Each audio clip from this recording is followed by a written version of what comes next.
And they say that a hero can save us. I'm not gonna stand here and wait. Oh, I know this ain't copyrighted if I sing the shitty song in my own unique way. How's it going, everybody? Welcome to another special movie review vlog. And today, and in preparation of Spider-Man Homecoming, I'm going to review all 5 of the mainstream Spider-Man films. I know there are a few others in the past, but I'm mostly going to be sticking to the ones that are currently released in the US on a huge widescreen scale. I remember watching the very first Spider-Man movie when I was about 14 years old, and my god, I was so enthralled with it. Especially in the early 2000s, where a lot of motion pictures were putting out superhero movies with the dark, clad, brooding type of thing, especially with their leather outfits, their moping, their depression, and their other things along the way as well. Spider-Man was a completely different thing. It was just its own colorful aspect and its own colorful interpretation of it. And I was pretty enthralled by it. And I thought it was one of the greatest superhero movies of all time. At the time. Now fast forward 15 years later, and after watching it just now, it's pretty dated, if you ask me.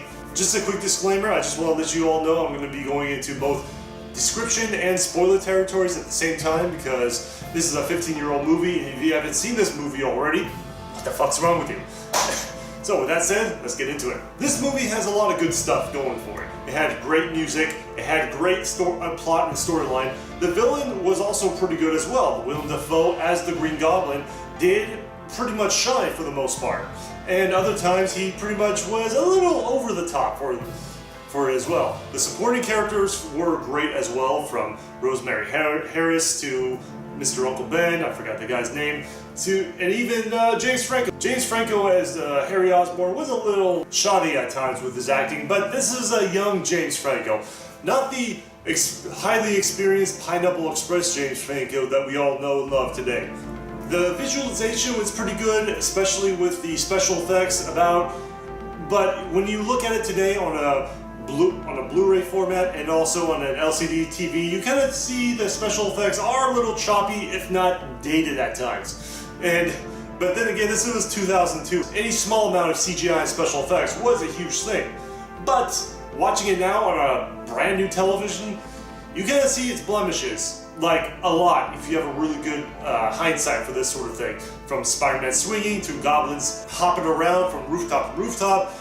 The fight scenes were pretty good, to say the least. The fight scenes were pretty good at times, especially in the fiery building scene and also near the end where they had no music. It was just a brutal beatdown fight, which that looked pretty good still. But at the same time, as I said before, it feels pretty dated with the special effects. I'm getting too much into this, but I also was trying to look for characters that I enjoyed and I disliked. I enjoyed a lot of the supporting characters, and I said that already. I enjoyed Willem Dafoe as the main villain, even though he can be a little cornballish at times, but he still does pretty well as the Goblin. But what drew me back from the movie were 2 people, Tobey Maguire and Kirsten Dunst. These 2 are supposed to be love interests in the movie. Of course, it's Peter Parker and Mary Jane. But it didn't feel like it. It felt more like a creepy little aspect where Peter Parker was just kind of boyishly shy and stalking Mary Jane throughout a good portion of it until they finally both had the nerve to talk to each other. And I felt like they didn't have any great lines of communication because it just seemed really off, and like you're trying to put together a puzzle piece that just didn't quite match. And I really hated that just because she was the girl next door, and quite literally the girl next door, that they lived next to each other all their lives, that they should fall in love or whatever. But it was just, I just felt it to be really ridiculous. Kirsten Dunst finally came to Peter at the end of the movie after dating Flash Thompson and Harry Osborn.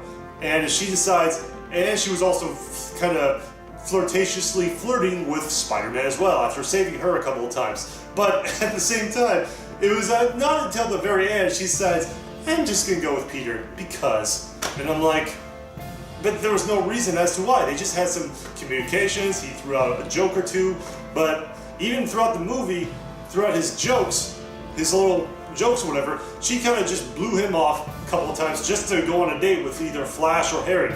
And if you ask me, their interpretation of Mary Jane, Kirsten Dunst's Mary Jane, she's pretty much the prime example of a basic bitch, if you ask me. And let's talk about Tobey Maguire. Woo! Man, Tobey Maguire, man. I just didn't feel it with him. I just really didn't feel it with him. Because there are times where he just kind of comes off as dopey, and that's not exactly what Peter Parker is. He comes off as awkward, so there's points for that. But everything else that he displays and how he shows himself, it's just really drawn out. I was just shaking my head, and even when I was watching halfway through the movie, I was trying to set up my set by doing this. That's how uninterested I was in the main character. And I just realized I got 2 more of these Tobey Maguire Spider-Man movies to look forward to. Great. Oh, and not to mention, I forgot to put this out here, but the costume for the Green Goblin seemed really menacing at times, but when you really look at certain scenes when Green Goblin is talking, you see his mouth. There are times where his mouth is closed, but he's still talking, and I just found that to be really corny. I think it would have been better if they just kept the shield closed without his mouth being exposed. So overall, I also look back on some of my previous Rotten Tomato reviews that I used to do on Rotten Tomatoes about Spider-Man just happened to be one of them. And shockingly enough, I thought it was a 3 out of 5. But to me personally, I think it kind of dropped down a little bit in value, in my opinion. And which is why I'm going to give my final rating for Spider-Man a 2.5 out of 5. And over time, I feel like this movie, just like the classic 60s Batman and some of the older movies beforehand, even the classic Christopher Reeve ones, we're going to see a bit of a dated movement with the Spider-Man trilogy.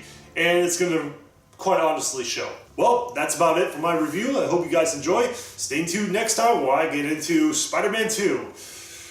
Oh boy, I really can't wait. See you next time.